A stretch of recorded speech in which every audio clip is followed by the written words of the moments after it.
Tahun 1972, di mana Amerika sedang dilanda ketegangan rasial antara kulit putih dan kulit hitam. Ron Stallworth mendaftar jadi petugas polisi di Colorado Police Department. Di kantor polisi, semua polisi menertawakannya karena tidak pernah ada orang kulit hitam yang pernah jadi polisi sebelumnya.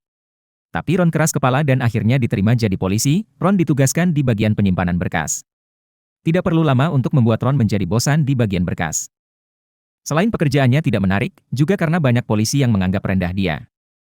Ron menghadap pimpinan untuk minta ganti bagian kerja. Dia pindah bagian jadi polisi yang menyamar. Tugas penyamaran pertama Ron adalah menyusup di acara organisasi kulit hitam Black Panther di mana ketuanya yaitu Kwame Ture akan melakukan orasi. Pada saat acara Ron malah naksir dengan ketua organisasi kampus Black Panther yaitu Patrice. Tugas Patrice di acara ini adalah mengawal ketua umum mereka Kwame Ture selama di Colorado. Kwame Ture sangat hebat berorasi di panggung dengan topik pembebasan kulit hitam sampai Ron pun terpesona. Sayangnya ketika Patrice sedang mengawal, untuk mengantarkan Kwame Ture pulang ke hotel. Oknum polisi bernama Andy yang rasis dan jahat menghentikannya. Andy melakukan pengancaman terhadap Kwame Ture dan melakukan pelecehan grepe-grepe ketika menggeledah Patrice. Patrice melaporkan ini ke Ron, tapi sayangnya Patrice tidak ingat nama polisi yang telah melecehkannya.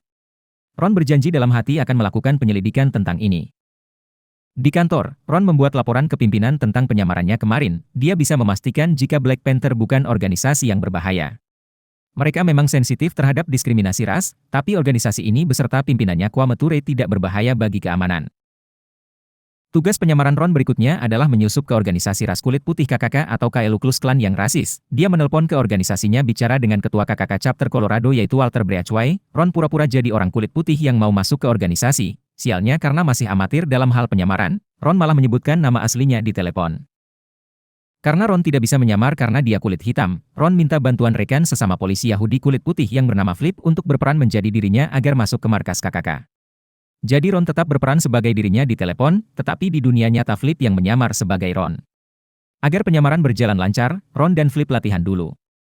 Mereka menyamakan suara, bahasa dan gaya berbicara. Singkat kata, masuklah Flip ke markas KKK untuk bertemu member-member yang lain, khususnya ketua chapter Colorado, Walter.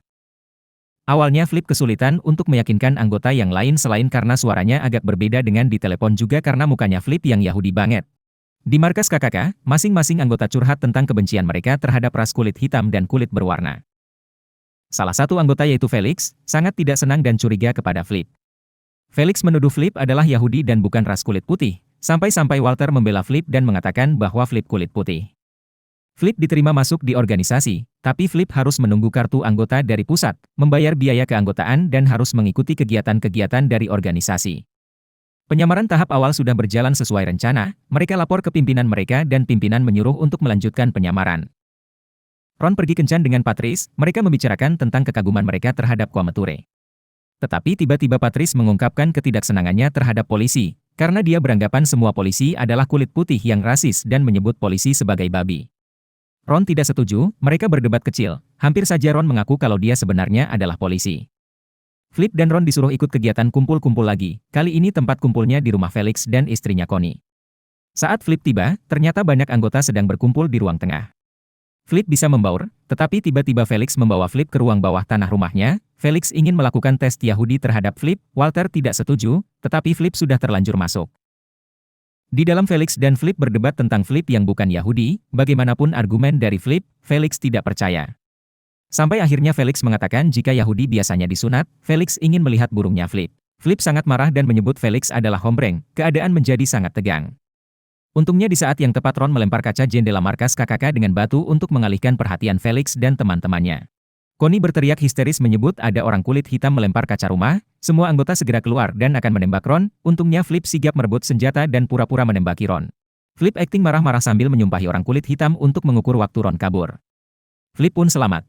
Di kantor, pimpinan mereka ngamuk-ngamuk mendengar ada kejadian tembak-tembakan di penyamaran, tapi Flip dan Ron meyakinkan pimpinan bahwa pada saat itu mereka tidak punya pilihan lagi. Akhirnya pimpinan mengerti dan mengatakan bahwa Flip dan Ron harus lebih berhati-hati lagi. Setelah keluar dari ruangan pimpinan, Flip dan Ron berdebat tentang penyamaran ini. Akhirnya Flip yang Yahudi juga bisa merasakan diskriminasi yang dirasakan oleh Ron sebagai kulit hitam. Ron menelpon markas besar KKK di Louisiana untuk meminta kartu keanggotaannya. Kebetulan sekali yang menerima telepon adalah pemimpin tertinggi KKK yaitu David Duke. Karena Ron pintar ngomong, akhirnya David Duke menyukainya dan mereka jadi cepat akrab. Ron pun dapat menelpon David Duke berkali-kali tanpa ketahuan kalau Ron sebenarnya adalah seorang polisi kulit hitam yang menyamar. Tugas menelpon sudah selesai, waktunya mempersiapkan Flip untuk penyamaran lagi. Di lorong, Ron bertemu dengan Andy, tiba-tiba Andy cari masalah dengan Ron. Ini membuat Ron curiga, kenapa Andy begitu sensitif dengannya? Apa karena dirinya adalah seorang kulit hitam? Sewaktu mempersiapkan Flip, Ron bertanya ke teman-temannya, apakah Andy yang beberapa waktu lalu menyetop dan memeriksa kendaraan Kwame-Ture dan Patrice dari Black Panther. Teman-temannya menjawab iya, dan mereka tahu jika selama ini Andy adalah polisi yang rasis dan brutal, tapi bagaimanapun tidak ada bukti, jadi susah untuk menghukumnya. Pada pertemuan lanjutan KKK untuk latihan menembak, Flip melihat dua orang yang baru dia lihat. Setelah mencari-cari data tentang kedua orang tersebut, didapatkan data dari FBI bahwa ternyata kedua orang tersebut adalah anggota militer aktif. Ron mulai pacaran dengan Patrice dari Black Panther tanpa mengatakan ke Patrice kalau dia sebenarnya adalah seorang polisi. Suatu malam Felix menyelidiki alamat yang diberikan oleh Flip di buku telepon, sialnya waktu Felix datang, Ron sedang ada di rumah. Untung tidak terjadi apa-apa. Di markas KKK, saat mereka berkumpul, Felix mengkonfrontasi Flip kenapa alamat atas nama dia ternyata atas nama seorang kulit hitam. Flip berkilah kalau rumahnya bukan di situ, itu adalah alamat lama, dia sudah pindah.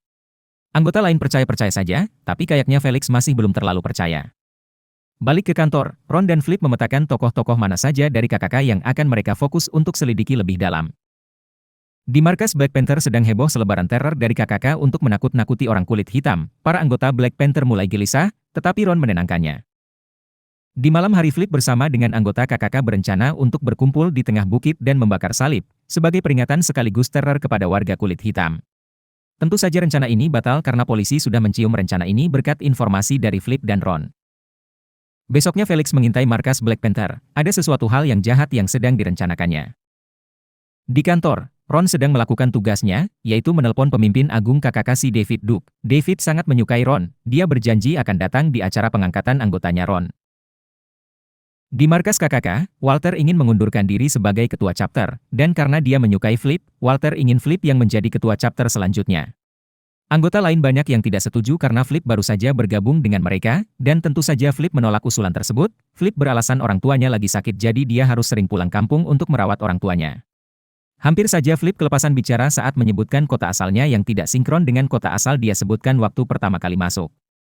Flip diajak berkumpul lagi di markas KKK. Kali ini sudah dipersiapkan banyak senjata api, bahkan Flip yang tidak bawa pistol diberikan sebuah pistol yang dinamai Betsy. Tujuan mereka berkumpul adalah untuk mempersiapkan kedatangan pemimpin agung mereka, yaitu David Duke. Dan bertepatan dengan kedatangan pemimpin agung mereka nanti, akan ada perang dengan orang-orang kulit hitam. Di kantor, Ron mendapat sebuah memo untuk mengadakan pertemuan rahasia di suatu tempat.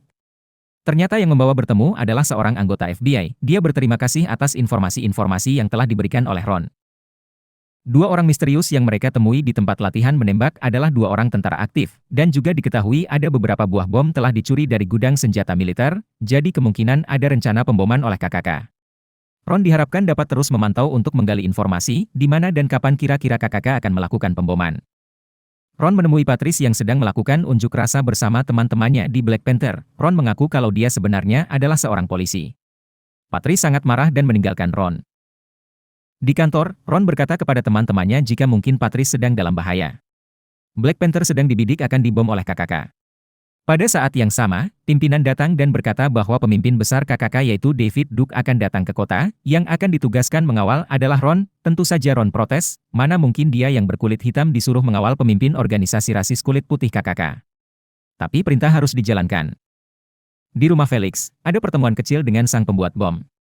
Mereka merencanakan membawa bom ke markas Black Panther melalui Connie istrinya Felix. Connie akan meletakkan sebuah tas yang sudah diisi oleh bom di markas Black Panther. Tas boleh diletakkan di mana saja, asal dekat dengan markas Black Panther. Akhirnya tibalah waktunya pemimpin agung David Duke datang di kota, penyambutan meriah sudah dipersiapkan. Tetapi alangkah terkejutnya David Duke tiba-tiba muncul Ron yang memperkenalkan diri sebagai polisi yang bertugas mengawalnya. David Duke dan rombongan pun bergegas untuk menghadiri acara selanjutnya, yaitu acara penerimaan anggota baru. Di tempat acara, semua orang heran kenapa ada polisi kulit hitam di sana, tapi Ron cuek aja. Acara pun dimulai, semua memakai topeng dan jubah khas KKK, saling mengucap sumpah dan diakhiri dengan menonton film propaganda mereka untuk membenci kulit hitam. Sayangnya waktu acara, si pembuat bom mengenali Flip sebagai polisi. Dia ini langsung lapor ke Felix dan Felix pun berencana untuk membongkar penyamaran Flip di depan David Duke. Tetapi sebelum membongkar penyamaran Flip, Felix merencanakan untuk membom acara parade Black Panther. Istri Felix yaitu Connie disuruh Felix membawa bom naik mobil dan menaruh bom di parade Black Panther. Tapi karena banyak polisi di acara parade Black Panther, rencana berubah menjadi menaruh bom di kotak surat di markas Black Panther. Tapi ketika Connie mau menaruh bom di kotak surat, ternyata bom terlalu besar, kotak surat nggak cukup. Connie mundur dan menaruh bom di bawah mobil Patrice. Ron melihat dan mengejar Connie, tetapi polisi yang sedang bertugas menangkapnya. Ron sudah menjelaskan berkali-kali kepada petugas bahwa dia polisi juga yang sedang menyamar, tapi petugas tidak percaya, mana ada polisi kok kulit hitam. Akhirnya Ron malah dipukuli oleh petugas. Si pembuat bom, Walker dan Felix berangkat menuju markas Black Panther untuk meledakkan bom yang sudah diletakkan oleh Connie. Mereka parkir di samping mobil Patrice tanpa mereka sadar kalau bom justru berada di bawah mobil Patrice di dekat mereka. Bom pun diledakkan, ledakannya langsung membunuh si pembuat bom, Walker dan Felix, senjata makan tuan. Flip tiba di TKP, langsung membebaskan Ron dari petugas dan menahan Connie yang histeris. Setelah semua usai, Ron dan Patrice makan malam merayakan kasus Ron yang telah selesai. Tiba-tiba polisi rasis yang bernama Andy mendatangi mereka berdua sambil mabuk. Dia mencoba kurang ajar terhadap Patrice dan tidak sengaja mengaku jika dia pernah melecehkan Patrice. Tanpa diduga, Ron ternyata telah menjebaknya. Ron ternyata telah merekam semua pengakuan Andy, di mana kemudian kepala kepolisian Bridges langsung menahan Andy. Di kantor, Kepala Kepolisian Bridges memberikan selamat kepada tim penyamaran atas berhasilnya misi investigasi terhadap KKK, tetapi sayangnya Bridges menyuruh tim untuk menghentikan penyamaran dan menghancurkan bukti-bukti yang telah dikumpulkan. Tim kecewa berat, dengan berat hati mematuhi pimpinan mereka. Tiba-tiba telepon berbunyi, ternyata David Duke yang menelpon. Ron pun mengatakan kepada David Duke bahwa sebenarnya Ron adalah polisi berkulit hitam, kemudian menutup teleponnya. Ron dan Patrice sedang berdua mendiskusikan tentang masa depan mereka, tiba-tiba ada yang mengetuk pintu apartemen mereka. Ketika dia buka, mereka melihat para anggota KKK sedang berkumpul lengkap dengan jubah dan topeng mereka, sedang melakukan ritual membakar salib untuk meneror. Film pun selesai diisi oleh cuplikan dari gambar asli dari David Duke dari KKK dan cuplikan gerakan Black Lives Matter, dan bentrokan antar kedua organisasi ini sampai dengan masa sekarang.